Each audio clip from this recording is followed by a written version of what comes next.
Hey everyone, and welcome back to the Weekly Awakening Podcast. This is your host, Cosmic Colleen, back with another weekly astrology update. We're waking up Monday morning, and we're waking up to a new moon in Scorpio. You guys know, if you want to know more about this new moon in Scorpio, and I'll talk about it a little bit today, but on last week's episode 214, I got into all the details about the Scorpio new moon.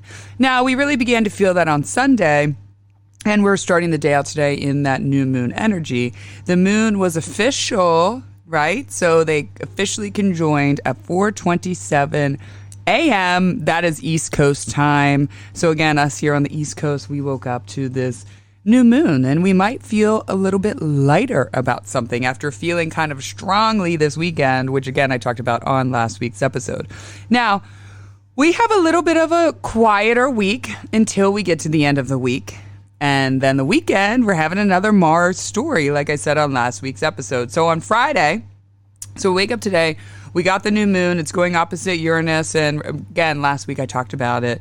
And on Friday, this Friday, we have Mars trining Neptune, the Sun trining Neptune, before both of them conjunct together in the sign of Scorpio. And that will be official. The official conjunction will be Saturday, 12:41 a.m. East Coast time. Now, that's like the pivotal moment when they're both exact at the same conjunction, at the same point. What am I looking for? I almost said like digital point. Oh, degree. Thank you. At the same degree. But, you know, we will be feeling that energy for 3 degrees ahead of the conjunction and 3 degrees after the conjunction. So we're going to really start feeling this energy Thursday into Monday of next week. Now, when there's a conjunction, it is a blending of energies, right? So we have the blending of Mars, blending with the Sun, both inside Scorpio, and I have a lot to talk about with that. Now, before we jump into that, I want to talk about this past weekend. So on last week's episode, most of you guys know that I had brought up about Mars going opposite Uranus this past weekend. And when we have like big transits like that, I like to see in the collective. And sometimes, unfortunately, in the news, we see more of the harder stuff than we do see the happier stuff. So when it comes to the harder things, this is what showed up this weekend. And this is crazy, guys. I'm like, tell me astrology is not real after you hear this stuff. So for those of you in the Philadelphia area, Bar Luca in Conshohocken, there was this weekend on Saturday, okay, a chef at 4 p.m. This happened exactly at 4 p.m. A chef stabbed, so he got clearly pissed off and stabbed another worker back in the kitchen. No one died. You know, it was not a serious condition either, but he just got pissed off and stabbed someone else. I don't know if it was like another assistant cook or a server. It just said that the chef stabbed someone else in the kitchen at 4 p.m. Eastern time. Now, again, that was in Conshohocken, Philadelphia area. At are you ready for this? At 4:11 p.m. East Coast time was the exact the exact opposition of Mars. Okay, so Mars is Scorpio, which is like deep resentment and also stabbing. Mars rules stabbing, severing, cutting. Goes opposite Uranus in Taurus, right? And in Taurus, we look to restaurants, all Venus good things, especially in Taurus, we look to restaurants. So isn't that fascinating? Obviously, I don't know the astrology of the stabber and the victim. However, I would be willing to place money if I had to bet that the stabber had big Scorpio placements and the person he stabbed had big Taurus placements. If I had to take a guess, okay? So clearly some sort of resentment built up, which is very much Mars opposite Uranus. And Uranus brings the surprise. It's not usually a happy surprise. It's a chaotic surprise. He was probably like, dude, what the F? Why'd you just stab me? You know? So I thought that was really fascinating. Again, it happened at 4 p.m. Eastern time, and at 4:11 p.m. was the exact opposition. So basically 11 minutes after, you're still in that energy of the exact opposition. Then I have another thing that I found was really crazy. So this weekend in New York City, I think I'm saying Jamal, it looks like it's Jamal Hill, who is a boxer. I don't know. I don't watch boxing or anything like that.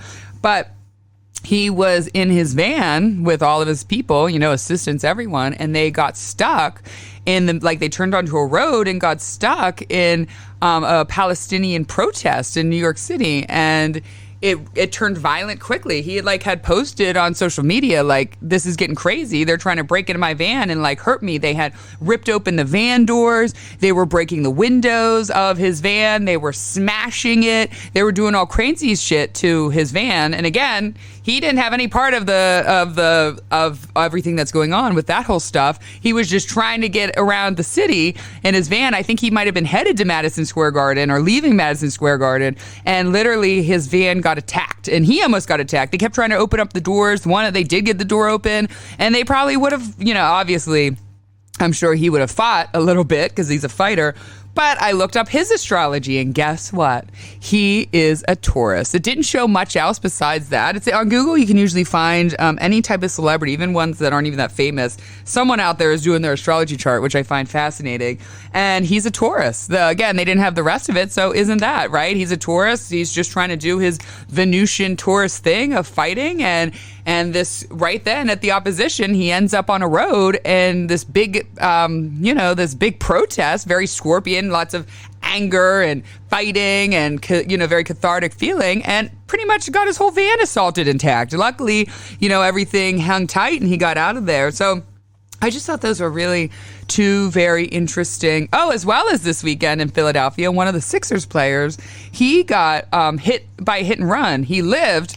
And his astrology, I could tie in a little bit, but not as much, but just in a collective. That was really fascinating because Venus, again, would be kind of like our sports, as well as Mars being in Scorpio. And it's just fascinating. Unfortunately, it's easier to see when the harder transits show up in the news and the collective, because that's what we post about. We're not a news society that posts about the good things, but that's a whole other conversation to be had. So I just thought that was interesting. You guys know when I like to find a lot of stuff when it just shows up. I'm not really a news watcher, but sometimes it just shows up. I see it in my Yahoo and I'm like, wow, that's really crazy. That's that right there shows you how the astrology plays out. The planets move and things shift for people. So I hope all my Taurus and Scorpio placements didn't have anything violent happen this weekend. I hope you had some eye-opening and some awareness and some awesomeness happening for you. Even if it didn't feel awesome, the freedom will feel awesome afterwards. So all right, let's jump into what I want to talk about, because we're in a strong Mars cycle right now. If you guys remember, all summer I was talking about being in a Venus cycle. We were very strong Venus energy, and all the stories were playing out were Venus-themed things. And that went well into the end of September, honestly. Maybe even the beginning of October, we were sort of in that Venus energy, and we were in the Venus cycle really playing that out. Now, we're in a Mars cycle. A pretty heavy Mars cycle. And so with the Venus cycle, we had to face our happiness with an introspective light, kind of looking like, did this make me happy? Does this not? Does this? But when you're looking at your happiness in an introspective light, it feels a little bit different. You may kind of feel a little bit lost or sad or just feeling longing for something more, but it's not usually scary to look at happiness, if you get what I'm saying, in an introspective light. It doesn't usually send us that I can't breathe anxiety. It, if anything, it just brings us some sadness, some feeling of loss, and feeling like what really makes me happy. But we find ourselves, it's easier to look at that stuff. It's easier to face that stuff. Now, with the Mars cycle we are in, and really kind of began a couple weeks ago, we are facing our shadows, our pain triggers, with an introspective light.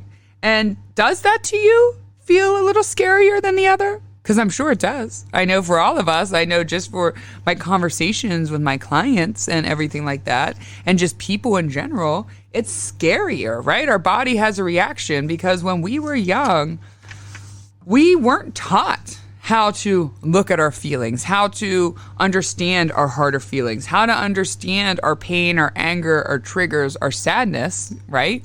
The generations now, like us raising our kids, are really, and I know over the years there were a few here and there that, hippie parents that had their kids be in touch, but overall, I know for me, pretty much anyone who's 30 and up right now, we were raised with a lot of sit down, shut up, you're fine. Your feelings, they're not even real. You're just a kid. Nothing matters. You'll get over this. The list goes on and on and on.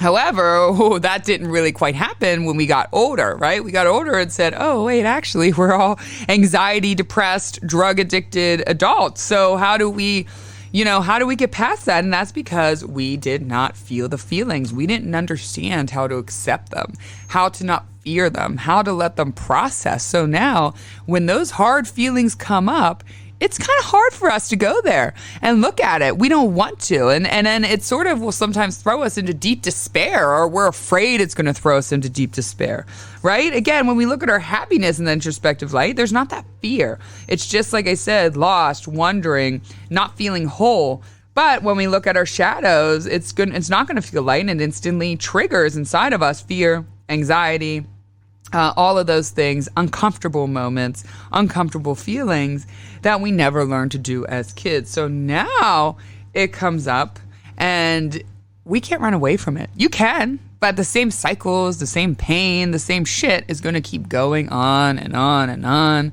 until you gain awareness finally. And then with that awareness, with that acceptance, then keeps going on and on and on. And those of you that know me, I love to say, progress, not perfection. So right now, you're going to be in the progress of feelings, emotions. For a lot of my listeners, I know it's going to be the first time that they're really, really trying to accept, process, and understand the feeling and not run and hide from that. And the running and hiding piece can be very tricky because our subconscious is so powerful that we don't even register sometimes when we're running and hiding, right?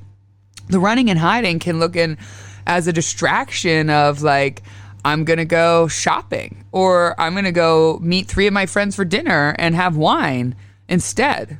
All of those things are pushing that out. And again, not pushing you towards the solution, not pushing you towards the healing, the peace. It's a process. So with this Mars cycle, those things are going to be coming up for a lot of us. Maybe not everyone, but a lot of us, especially with some Scorpio Taurus placements or anything that's in configuration with those houses in your birth chart.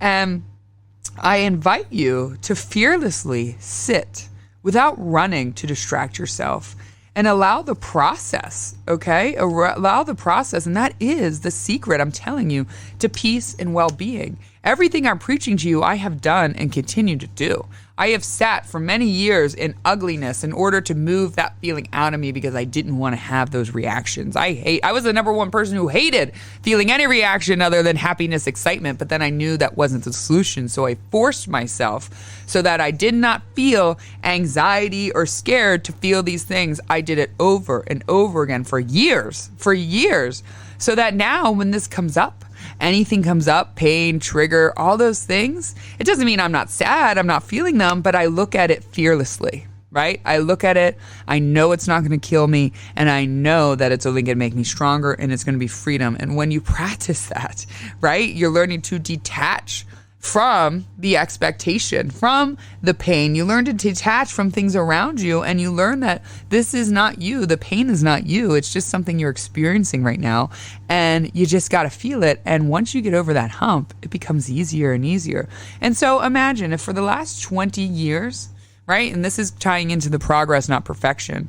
For the last 20 years, if you have been blocking out most serious emotions, and you know what I'm talking about, like seriously blocking it down, like controlling it, pushing it back down, ignoring it, doing whatever, drinking, drugging, smoking, all of those things, sexing, then it might also take you another 20 years to process the 20 years prior that you ignored. Dun, dun, dun. It is not an easy overnight thing. It's not like, oh, okay, I did that, and I did my new moon ritual and I got into my meditation and now all the pain is left. It's not that simple. It's a process. It's a process that goes in cycles. It's a process that comes and goes in cycles, and that is in the flow. So just so you know, if you're scared, be like, oh my God, I haven't looked at anything for 20 years. Like, I'm not ready. Right there, that overwhelming feeling will stop you right in your tracks, right? That's when you say, one day at a time, right? And so one feeling at a time. Just like I said on last week's meditation, going into your darkness, focus there. Focus what is number one in your mind when it comes to your triggered sadness, shadows, and pain. And start with that of a day. and just start with one thing. You have to keep healing simple. That's the number one thing, or else our brain gets so overwhelmed of the idea of all of this that we just shut it out. So if there's a million things going on with pain or misunderstanding, find one. Find one thing that seems to be the longest or the most prominent or the one that's there, and focus on that today, tomorrow. And then when you work through some of that, you take the next thing and focus on that the next day.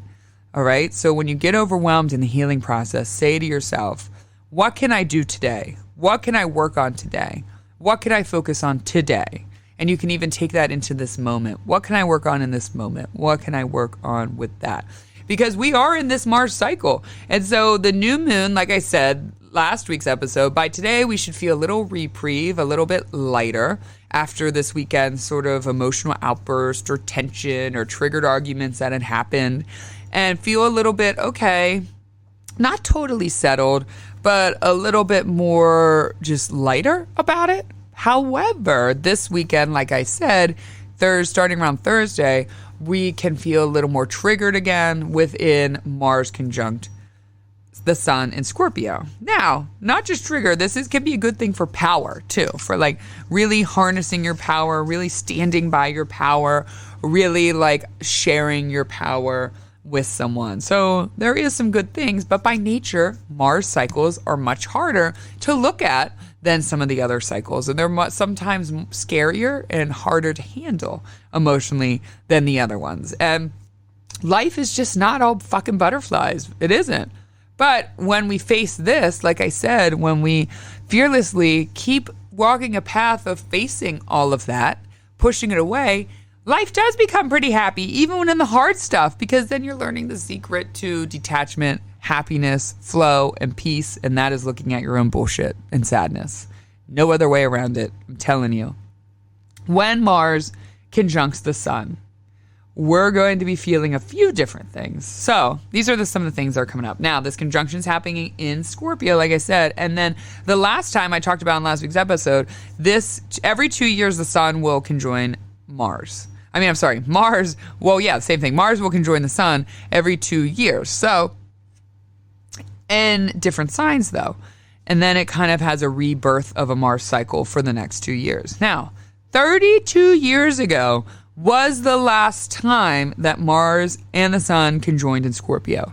And then before that was another 32 years. And I think I shared on last week's episode, definitely go check out November astrology on the astrology podcast. And the episode's about 2.5 hours, but I think I said an hour and 40 minutes into it, they get into the history a little bit of what had happened each time Mars and the sun conjoin in Scorpio. So that's really fascinating, and they have so many details. So, I mean, that's what I have 2 podcasts I listen to, as you guys know, the Nightlight Astrology Podcast and the Astrology Podcast. Both Hellenistic astrologers, both people I learned from, studied, understood. So those are my people. That's my form of astrology that I like to listen to. And they get really into, the Astrology Podcast gets so much into the history of things, which I love, and because that's where we build our facts with astrology. So definitely go into that, and he'll tell you a little bit more about the cycle. But here are some of the things that I think in general will happen personally and for the collective. And remember, those with Mars placements, okay, so not just a Scorpio sun, but this will also affect some of my Aries, definitely Scorpio placements and some Taurus placements the most, but it will affect everyone a little bit. Confronting your fears is going to be one of them, right? Confronting your fears. Like it's right in front of you, and you can't run anymore, and you got to confront that shit. Confronting your shadows. So same shadows. You can label it kind of one and the same, but it's also different. You know, sometimes we aren't as scared as our shadows because they've integrated into our personality. And we don't even quite know that there are shadows until someone else shows them to us, or they bring us pain at some point. So confronting your shadows within yourself and saying, hey, all right, I actually do that, or this is how I show up.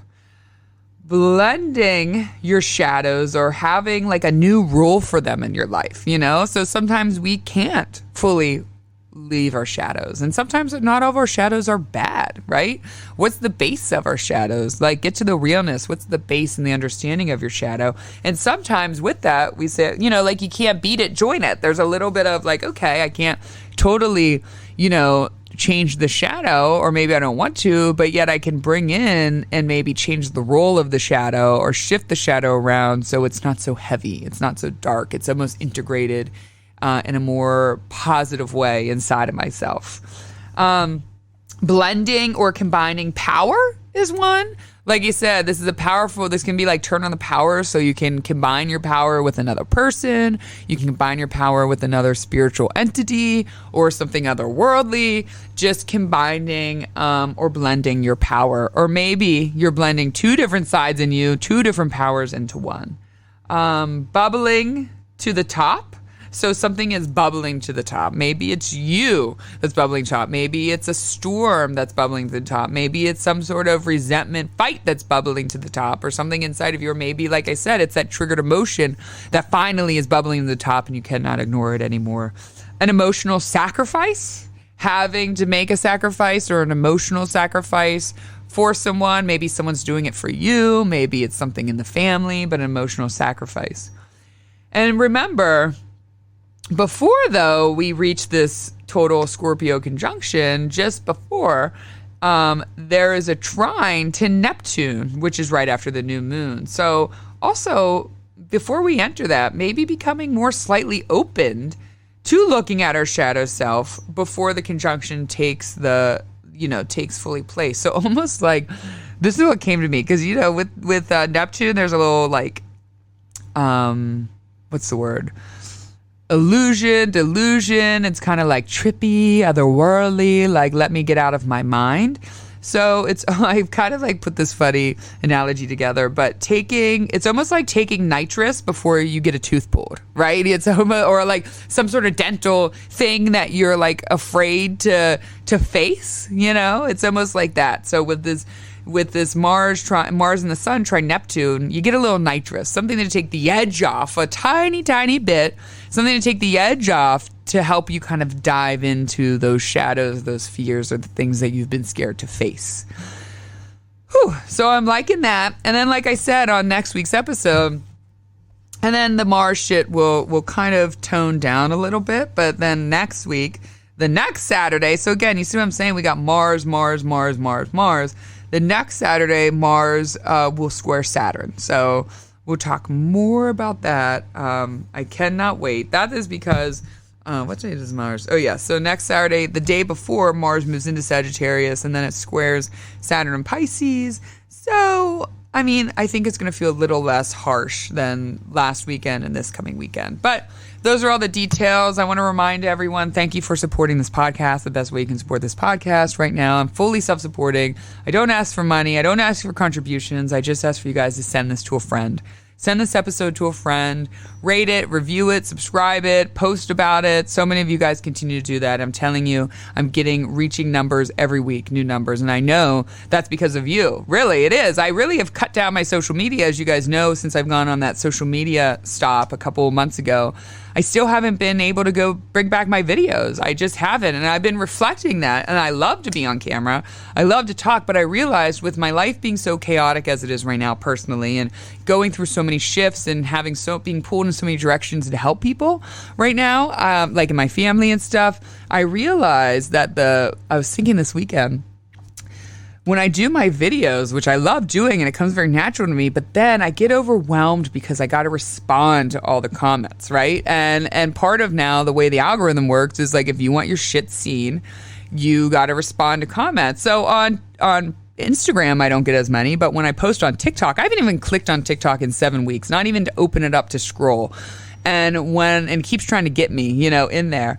But each week I would have 1 or 2 videos that would go viral. I'm very grateful for that. But then all of a sudden I would have to respond or give a little response to several comments. And I also liked that. I like to build a community and talk. But that part just got very overwhelming to me. So again, I'm slowly putting some online information back out there about the astrology, putting my stuff out there. I know eventually I will get back to being in front of the camera when I feel like it. I just don't feel like it. And so when I feel like it eventually, because I know it will happen, I will be back on there. So again, and this podcast is just gaining traction. And so I know it's through you guys, because before that, when I was doing all my TikTok, I'd get a lot of people through there from viral videos and stuff. But you guys have really been pulling me through, holding me down, and are literally the best. So I hope you guys have a beautiful week. I love you all. Goodbye.